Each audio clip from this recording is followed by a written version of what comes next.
Hello मेरे प्यारे साथियों, कैसे हैं आप? आई होप कि आप अच्छे होंगे। जैसा कि अगर आप मैट्रिक की परीक्षा 2026 में अपियर होने वाले हैं, तो चलिए आज हम समझते हैं साइंस का क्या सिलेबस है, साइंस के कौन कौन विषय में कहाँ कहाँ से प्रश्न, किन किन चैप्टर से प्रश्न ज़्यादा पूछी जाती है। तो चलिए हम शुरू करते हैं। जैसा कि अगर साइंस का अगर पोर्शन देखा जाए, अगर साइंस का अगर हम पोर्शन देखते हैं, तो साइंस के बिहार मैट्रिक परीक्षा 2026 में साइंस का 3 पोर्शन है। पहला है भौतिकी विज्ञान मतलब फिजिक्स, दूसरा है रसायन केमिस्ट्री है, और तीसरा है बायोलॉजी मतलब इसको जीव विज्ञान, बायोलॉजी है, इसको हिंदी में जीव विज्ञान कहते हैं। और यही 3 पोर्शन से मतलब आपका जो पहला है फिजिक्स, PHYS फिजिक्स है, दूसरा केमिस्ट्री है, तीसरा बायोलॉजी है। तीसरा क्या है? बायोलॉजी है। तो ये 3 पोर्शन है और 3 पोर्शन से ही आपके मैट्रिक के परीक्षा में सवाल आएगा। यह जो सिलेबस है लगभग आपका जो है ना टोटल 80 नंबर आएगा साइंस से, 20 नंबर प्रैक्टिकल छोड़ के। तो चलिए हम समझते हैं कि फिजिक्स में क्या पढ़ना है, उसी प्रकार रसायन में क्या पढ़ना है और जीव विज्ञान में क्या पढ़ना है। तो चलिए हम आगे चलते हैं। देखिए अगर फिजिक्स का अगर सिलेबस देखा जाए, तो फिजिक्स में टोटल 7 चैप्टर है। 7 चैप्टर से आपके एग्जाम में प्रश्न पूछेगा। पहला चैप्टर है प्रकाश का परावर्तन। अब समझिए, पहला है प्रकाश का परावर्तन मतलब रिफ्लेक्शन ऑफ लाइट। अब देखिए पहला चैप्टर है, ये है रिफ्लेक्शन ऑफ लाइट, प्रकाश का परावर्तन पढ़ना है। उसी प्रकार अगर दूसरा देखा जाए प्रकाश का अपवर्तन, दूसरा क्या है? प्रकाश का अपवर्तन है, रिफ्रैक्शन ऑफ लाइट है। रिफ्रैक्शन ऑफ लाइट दूसरा, रिफ्लेक्शन ऑफ लाइट पहला, रिफ्रैक्शन ऑफ लाइट दूसरा। तीसरा है मानव नेत्र। अब मानव नेत्र में, अब सुनिए यहाँ पे, मानव नेत्र में ही पढ़ना है वायुमंडलीय अपवर्तन, वायुमंडलीय अपवर्तन के बारे में पढ़ना, वायुमंडलीय अपवर्तन के बारे में पढ़ना है, मतलब एटमॉस्फेयर रिफ्लेक्शन के बारे में पढ़ना है, एटमॉस्फेयर रिफ्लेक्शन के बारे में पढ़ना है इसी चैप्टर में। मानव नेत्र इसी में पढ़ना है, इसी में पढ़ना है वर्ण विक्षेपण भी इसी में पढ़ना है, वर्ण विक्षेपण भी इसी में पढ़ना है। अब वर्ण विक्षेपण भी इसी में पढ़ना है, समझ जाइए। अगला है विद्युत धारा, इलेक्ट्रिक करंट, ह्यूमन आई पढ़ना है 3rd चैप्टर में। 4th चैप्टर में है विद्युत धारा। ये जितना भी सिलेबस है, जितना ये भारतीय भवन का सिलेबस है, भारतीय भवन को ही हम लोग मैट्रिक 2025 में चलाएंगे। और पूरा जो है ना आपका जो साइंस आपको सोनू सर पढ़ाने वाले हैं। सोनू सर है आपका जो है ना, सोनू सर जो है ना आपको साइंस पढ़ाएंगे, जो रोज टॉपिक लिखे हैं वो।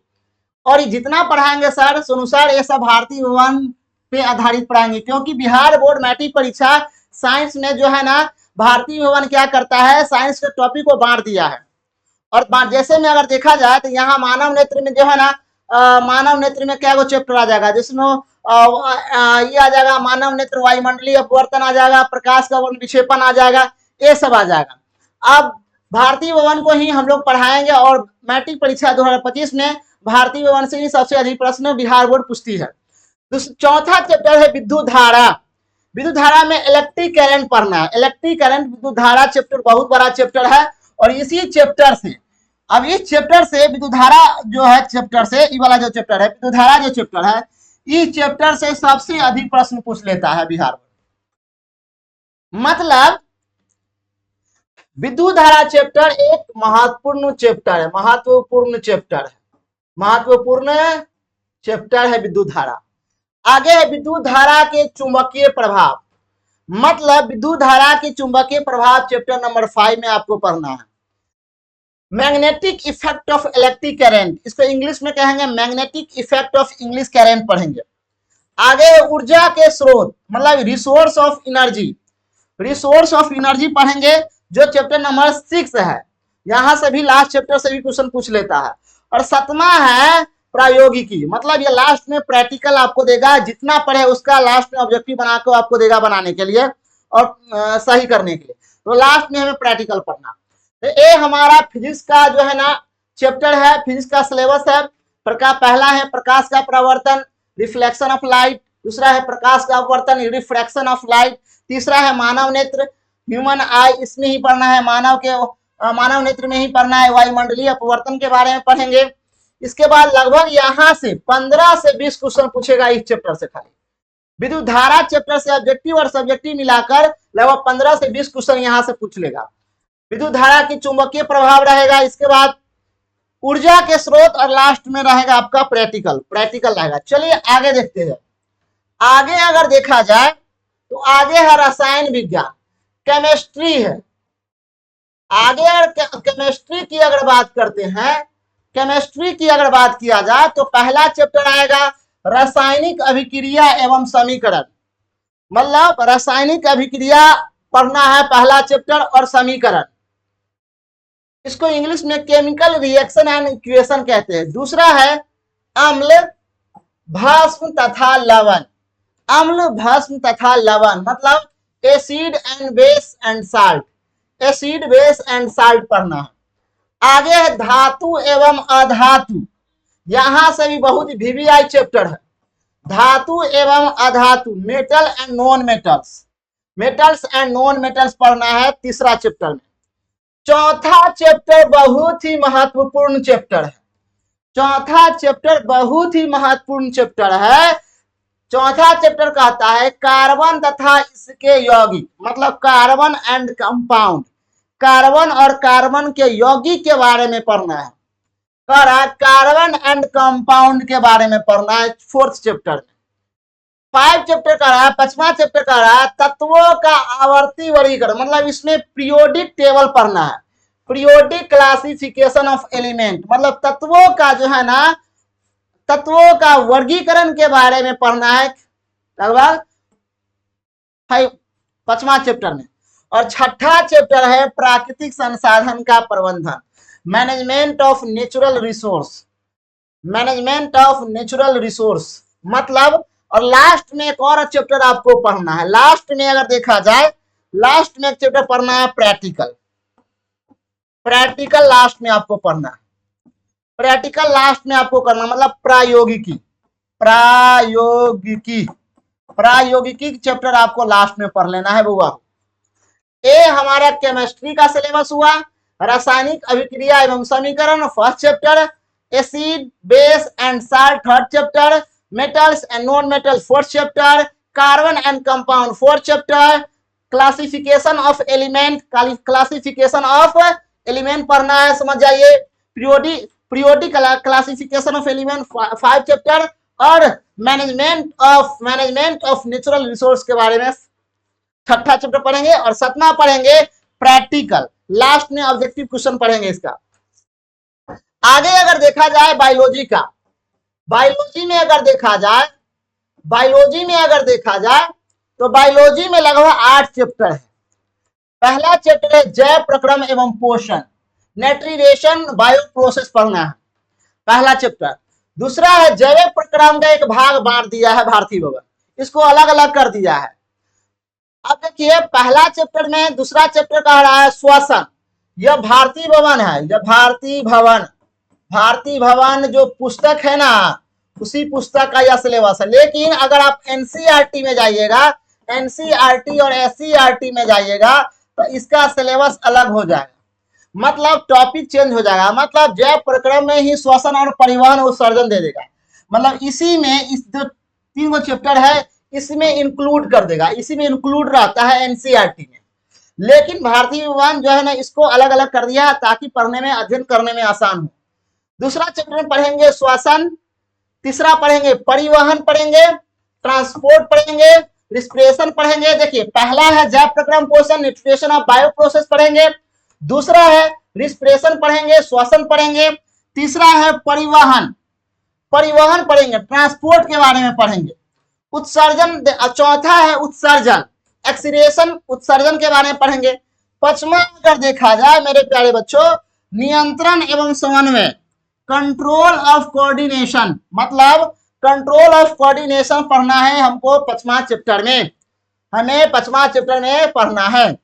आगे है जनन, जनन चैप्टर रिप्रोडक्शन सिस्टम, अगर देखा जाए रिप्रोडक्शन सिस्टम पढ़ना है, जनन की प्रक्रिया पढ़ना है, चैप्टर नंबर 6 में पढ़ना है। चैप्टर नंबर 7 में अगर देखा जाए तो अनुवांशिकता, अनुवांशिकता के बारे में पढ़ना है, हेरिडिटी एंड इवोल्यूशन। आगे है 8 में अगर देखा जाए हमारा पर्यावरण, आवर इन्वायरमेंट, आवर इन्वायरमेंट पढ़ना है चैप्टर नंबर 8 में। तो ये हमारा जो है ना साइंस का सिलेबस है और इसी चैप्टर से आपके बिहार बोर्ड में प्रश्न पूछेगा। उम्मीद है कि आपको जितना टॉपिक बताया है वो आप नोटबुक में नोट कीजिएगा कि आपको कौन कौन विषय में कितना कितना चैप्टर पढ़ना है और कौन चैप्टर कैसे पढ़ना है। वैसे इसके बारे में हम लोग चैप्टर शुरू करेंगे कि जितना भी साइंस का पोर्शन है आगे अगर बता देते हैं आपको, सुन लीजिए। इसमें से अगर देखा जाए इसमें अगर देखा जाए फिजिक्स की बात किया जाए, फिजिक्स केमिस्ट्री और biology, physics chemistry biology. Physics जो पढ़ाएंगे वो सोनू सर पढ़ाएंगे, सोनू सर पढ़ाएंगे, फिजिक्स पढ़ाएंगे। केमिस्ट्री की बात किया जाए तो केमिस्ट्री भी सोनू सर पढ़ाएंगे, सोनू सर पढ़ाएंगे। जबकि जो है ना बायोलॉजी राजेश सर पढ़ाएंगे, राजेश सर, हम ही राजेश सर, सुन लीजिए, हम ही राजेश सर, मतलब बायोलॉजी हम ही पढ़ाएंगे हो बउआ, बायोलॉजी हम ही पढ़ाबो, समझ जा। अब देखिए फिजिक्स की बात किया जाए तो हमारे गुरुजी सोनू सर पढ़ाएंगे, केमिस्ट्री भी सोनू सर पढ़ाएंगे और बायोलॉजी मैं पढ़ाऊंगा, समझ जाइए। तो ये हमारा जो है ना फिजिक्स का साइंस का सिलेबस है। फिजिक्स में अगर देखा जाए तो अप्रोक्स लगभग 12 से 15 क्वेश्चन फिजिक्स से रहेगा। केमिस्ट्री से भी अगर देखा जाए तो 10 से 12 प्रश्न केमिस्ट्री से रहेगा। बायोलॉजी से अगर देखा जाए तो बायोलॉजी से फिजिक्स से ज्यादा क्वेश्चन आता है। रुक जाइए 1 मिनट। फिजिक्स की अगर बात किया जाए तो 15 से 20 क्वेश्चन फिजिक्स से रहेगा, समझ जाइए। इसके बाद अगर देखा जाए अगर देखा जाए तो यहाँ अगर देखा जाए तो 15 से 20 क्वेश्चन इससे भी रहता है और यहाँ से भी बायोलॉजी से भी 15 से 20 क्वेश्चन, समझ जाइए। तो यहाँ सबसे अधिक अगर देखा जाए तो सबसे अधिक यहाँ अगर देखा जाए तो फिजिक्स का ज्यादा क्वेश्चन आता है। फिजिक्स का 15-20 से लेकर 25 क्वेश्चन रहेगा, मतलब। और यहाँ अगर देखा जाए तो सबसे अधिक पोर्शन फिजिक्स से और केमिस्ट्री से और बायोलॉजी से, तीनों पोर्शन से जो है ना बराबर क्वेश्चन पूछेगा। मतलब अगर 80 नंबर है ना बउआ, 80 नंबर का मान लीजिए 80 नंबर का एग्जाम हो रहा है तो मान लीजिए 25 नंबर फिजिक्स से, 25 नंबर समझ जाइए केमिस्ट्री से और 25 नंबर बायोलॉजी से। तीनों पोर्शन से लगभग क्वेश्चन रहेगा, समझ जाइए इक्वल। कभी कभी बायोलॉजी से कम क्वेश्चन पूछ जाता है तो फिजिक्स से ज्यादा क्वेश्चन रहेगा, और कभी कभी फिजिक्स कम रहेगा तो केमिस्ट्री और बायोलॉजी ज्यादा रहेगा, और कभी केमिस्ट्री कम रहेगा तो बायोलॉजी और फिजिक्स ज्यादा रहेगा। तो समझ, इस बात को ध्यान दीजिए, तीनों को हमको इक्वल लेकर चलना है, तीनों को बराबर तरीका से हमको, तीनों से एकदम इक्विवेलेंट तरीका से हमको तैयारी करना है ताकि हमारा तैयारी बेहतर हो सके और एग्जाम में हम कॉन्फिडेंस के साथ लिख कर आवे, ताकि मेरा जो है ना एक भी क्वेश्चन ना छूटे और बेहतर रिजल्ट आ सके। तो उम्मीद है कि आपको अच्छा तरीका से समझ में आया होगा। जैसे फिजिक्स में आपको सोनू सर पढ़ाएंगे, केमिस्ट्री सोनू सर पढ़ाएंगे और बायोलॉजी मैं पढ़ाऊंगा, राजेश सर, मतलब मैं ही राजेश सर हूँ। चलिए, तो उम्मीद है कि आपको ये साइंस का सिलेबस समझ में आया होगा। तो आज के लिए मैं विदा चाहता हूँ। थैंक यू, धन्यवाद, पढ़ते रहिए।